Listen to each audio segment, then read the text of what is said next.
Pasirinkite pirmą ar antrą kortą su jumis rezonuoja, taip pat akmenis, okeaninis jaspis, granatas. Pažiūrėsim su šia mistiška kalabe, kur atsakymai galbūt bus šiek tiek tamsesnė, mistiškesnė, labiau atspindės mūsų pasąmonę. Pirmas variantas.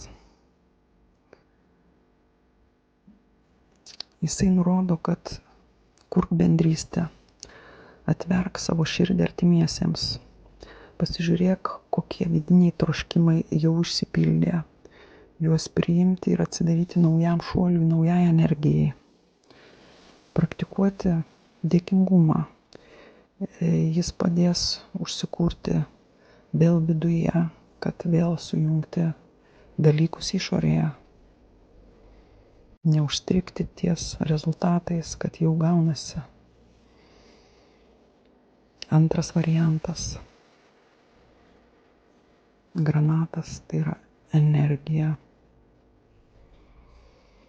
Jei pasirinkai antrą variantą, skirk laiko tyloj, meditacijai, pasižymėti, kas kyla iš vidaus.